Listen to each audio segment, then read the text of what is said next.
Pregnancy test করিয়েছেন কিনা উনি? উনি যখন প্রথম আসলো প্রথম পর্যায়ে তো উনি জেনে আসছেন কিনা যে উনি প্রেগনেন্ট? বাসায় তখন খুব সহজলভ্য কিট দিয়ে পরীক্ষা করা যায়, তাই না? বাচ্চার নড়াচড়া গর্ভাবস্থায় 20 থেকে 24 সপ্তাহের পর বাচ্চা নড়াচড়া করে, বেসিক্যালি মা বুঝতে পারে 20 থেকে 24 সপ্তাহ পর থেকে। তার আগে আমরা আল্ট্রাসাউন্ড এর মাধ্যমে বুঝতে পারি যে বাচ্চা কেমন আছে।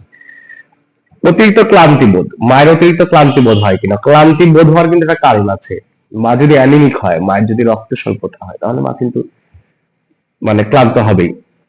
পেটে হঠাৎ তীব্র ব্যথা, সার্বক্ষণিক ব্যথা, হঠাৎ পেটে তীব্র ব্যথা আছে কিনা বা সার্বক্ষণিক ব্যথা আছে কিনা, এইটাই। মায়ের জ্বর আছে কিনা? সার্বক্ষণিক অত্যাধিক মাথা ব্যথা হয় কিনা? প্রসাবের ব্যথা অথবা জ্বালাপোড়া আছে কিনা? যৌনাঙ্গে চুলকানি অথবা স্বাভাবিক সাদাস্রাব, অস্বাভাবিক সাদাস্রাব আছে কিনা? যদি থাকে যৌন সম্পর্কিত ইতিহাস নেই। যৌন পথে রক্তক্ষরণ হয় কিনা? যৌন পথে এক ঝলক পানি বা একটু একটু পানি ভাগে কিনা? মুখ এবং হাত পা ফুলে যায় কিনা? মায়ের ইডিমা আছে কিনা? এই বিষয়টা ইতিহাস নিতে হবে। মাসিকের ইতিহাস নিন। মাসিক নিয়মিত অথবা অনিয়মিত ছিল কিনা? শেষ মাসিকের তারিখ জেনে নিন। প্রসবের সম্ভাব্য তারিখ হিসাব করুন। সম্ভাব্য তারিখ সমান সমান শেষ মাসিকের তারিখ থেকে 9 মাস 7 দিন যোগ করলে পেয়ে যাবেন। এটা করে EDD, expected date of delivery. গর্ভাবস্থার ইতিহাস। মোট কতবার গর্ভবতী হয়েছেন? পূর্বে গর্ভাবস্থার নিচে কোনো সমস্যা হয়েছিল কি? রক্তচাপ আছে কিনা? উচ্চ রক্তচাপ আছে কিনা? খিচুড়ি বা অজ্ঞান হয়ে যান কিনা মা? অতিরিক্ত রক্তক্ষরণের কোনো ইতিহাস আছে কিনা? গুরুতর সংক্রমণের কোনো ইতিহাস আছে কিনা? জীবিত সন্তানের সংখ্যা, এর আগে কয়টা বাচ্চা জীবিত আছে, কয়টা বাচ্চা মারা গেছে? পরিণত সময়ে সন্তানের প্রসবের সংখ্যা, অপরিণত সময় সন্তান প্রসবের সংখ্যা। সেটা হচ্ছে একটা ফুল টার্ম বেবি আর একটা প্রি টার্ম বেবি। ফুল টার্ম বেবি যেটা, সেটা হচ্ছে যে বাচ্চার নির্দিষ্ট সময় পেটের মধ্যে থাকার পরে ডেলিভারি হয়েছে কিনা, আদারওয়াইজ আমার মতো 7 মাসে হয়ে গেছিল কিনা, সেই রকম। হ্যাঁ, অপরিণত সন্তান শুধুমাত্র যে আগেই হবে সেটা না, বাচ্চা যদি লো বার্থ ওয়েট বেবি হয় সেটা অপরিণত সন্তান। ঠিক আছে, এই টেস্ট নিতে হবে। গর্ভপাত বা সন্তান নষ্ট করা বা এমআর এর সংখ্যা। অনেকে আছে না যে বাচ্চা রাখতে চায় না, এমআর করে ফেলছে বা মিসক্যারেজ হয়ে গেছে, এটা সংখ্যা নিতে হবে। মৃত শিশু জন্ম, বাচ্চা জন্মের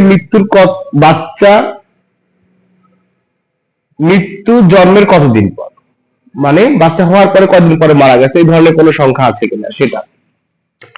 সর্বশেষ প্রসবের তারিখ কত? ছোট বাচ্চার বয়স কত? প্রসবের ধারণা স্বাভাবিক সিজারিয়ান সেকশন বা যন্ত্রের সাহায্যে কোনো প্রসব হয়েছে কিনা? পূর্বের সন্তান প্রসবের সময় কোনো সমস্যা হয়েছিল কিনা? অবস্ট্রাক্টিভ লেবার, রিটাইন প্ল্যাসেন্টা বা এই ধরনের কোনো ইতিহাস ছিল কিনা? পূর্বের সন্তান কোথায় প্রসব হয়েছিল, বাড়িতে নাকি হসপিটালে? কে প্রসব করিয়েছিলেন, ডাক্তার, ধাত্রী নাকি আপনারা নর্মালি প্রসব করিয়েছিলেন? এই বিষয়গুলো ইতিহাস দিতে হবে। মেডিকেল অসুস্থতার ইতিহাস গ্রহণ। নিচের যে কোনো সমস্যা থাকলে যে বিষয়ে বিস্তারিত তথ্য নিন। উচ্চ রক্তচাপ, অতিরিক্ত রক্ত স্বল্পতা, ডায়াবেটিস, জন্ডিস, যক্ষা, হার্টের সমস্যা, হৃদরোগ, যৌনপথের স্রাব, যৌনবাহিত রোগ। এই কটা মেডিকেল ইতিহাস নিতে হবে, এইগুলো যে এই ইতিহাসগুলো মায়ের আছে কিনা। অস্ত্রোপচারের ইতিহাস, মায়ের সিজারিয়ান সেকশন ছাড়া অন্য কোনো অস্ত্রোপচার হয়েছিল কিনা, মায়ের কোনো টিউমারের সার্জারি হয়েছিল কিনা, অ্যাপেন্ডিক্সের কোনো সার্জারি হয়েছে কিনা, আদারওয়াইজ এই ইতিহাসগুলো নিতে হবে আমাদেরকে। ঔষধের ইতিহাস, বর্তমানে কোন ওষুধ খাচ্ছেন কিনা, যদি খেয়ে থাকেন ওষুধের নাম কি, কোন অ্যালার্জির ওষুধ খান কিনা মা। পারিবারিক ইতিহাস গ্রহণ, ডায়াবেটিস, উচ্চ রক্তচাপ, যমজ শিশু, অস্বাভাবিক শিশু, হাঁপানি, টিটিটিকার ইতিহাস নিতে হবে।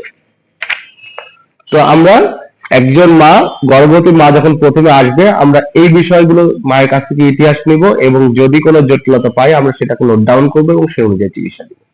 ঠিক আছে, তাহলে আগামী দিন আমরা এই পার্ট 35 পড়ে আসবো। ধন্যবাদ।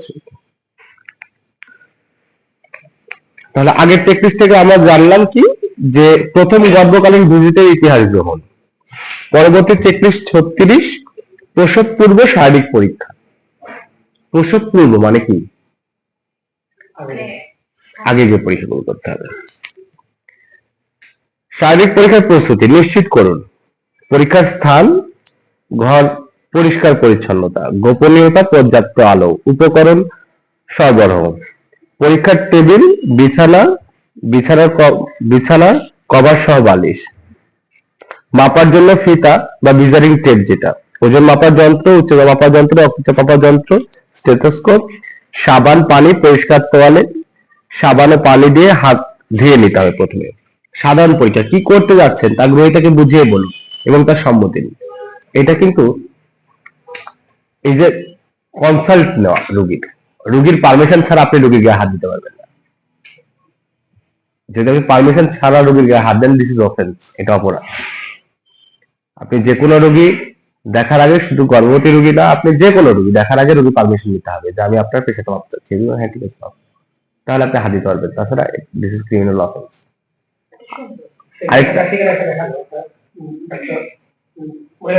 আরেকটা আরেকটা বিষয় আরেকটা বিষয় হচ্ছে যে আপনি যদি কোনো মহিলা রোগী দেখেন পুরুষ ডাক্তারের ক্ষেত্রে, তাহলে আপনাকে মহিলা অ্যাটেন্ডেন্স রাখতে হবে। এগুলো নির্দেশনা বলে, এগুলো মেনে চলতে হবে। কিন্তু মহিলা রোগী পুরুষ ডাক্তার দেখলে সেটা পুরুষ অ্যাটেন্ডেন্স রাখার বিধান নেই, এটা বৈষম্য, তাই না? বৈষম্য না, সব জায়গায় বৈষম্য শিকার।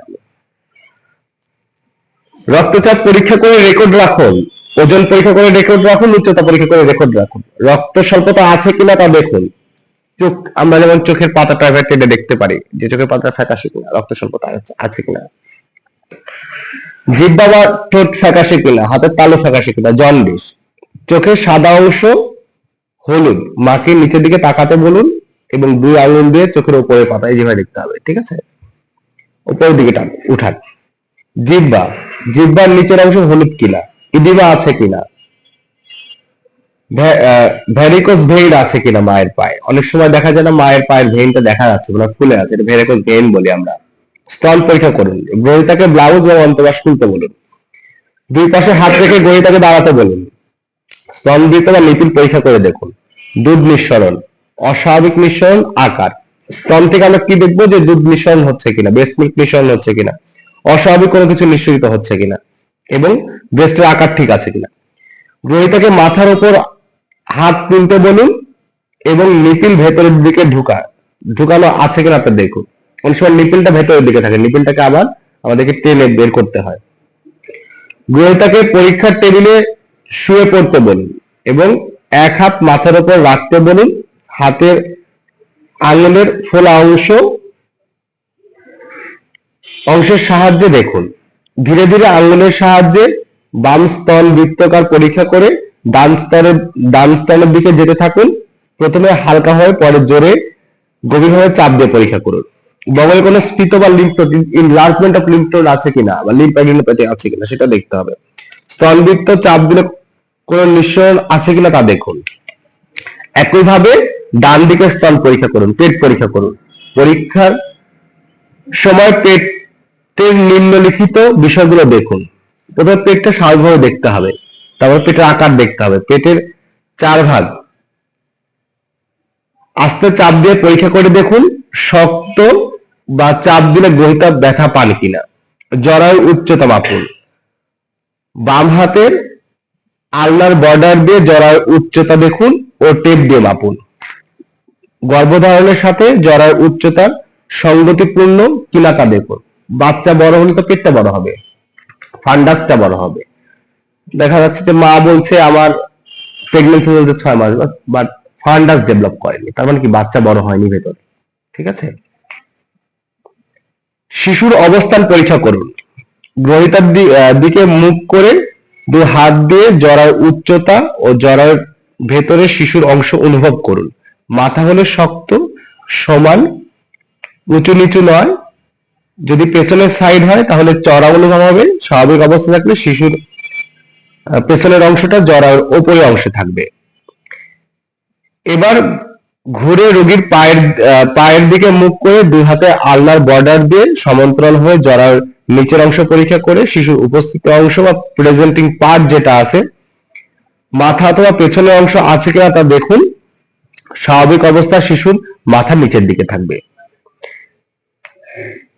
দ্বিতীয় পেলভিক গ্রিপ, যেটা রোগীর দিকে মুখ করে ডান হাতের 5 আঙুল সিম্ফাইসিস পিউবিস এর উপস্থাপিত অঙ্গের মাঝে রেখে রুল অফ 5 উপস্থিতি অঙ্গের নিচে নামান এবং দেখুন। শিশুর হৃদস্পন্দন পরীক্ষা করুন, পরীক্ষার প্রতিটি ফলাফল রেকর্ড করুন। এইখানে জাস্ট কিছুই না, আমরা পেটটা চাপ দিয়ে দেখি না, পেটটা চাপ দিয়ে যদি আমরা ফান্ডাসের দিকে দেখি, যদি দেখি যে না সেখানে শক্ত অনুভব হচ্ছে তাহলে বাচ্চার মাথা আছে, আর যদি দেখি যে না নরম অনুভব হচ্ছে, চড়া অনুভব হচ্ছে, তাহলে বাচ্চার পিছনের অংশ আছে। এতটুকুই, এই এতক্ষণ ধরে পড়ে হাত দিয়ে চাপ দিয়ে দেখার কথা বলছে। ঠিক আছে, তাহলে আমরা এই পার্ট 35 এবং পার্ট 36 পড়ে আসবো। ধন্যবাদ সবাই। দুইটা ভাগে ভাগ করা হয়, এটা ভিডিও করে দেবো।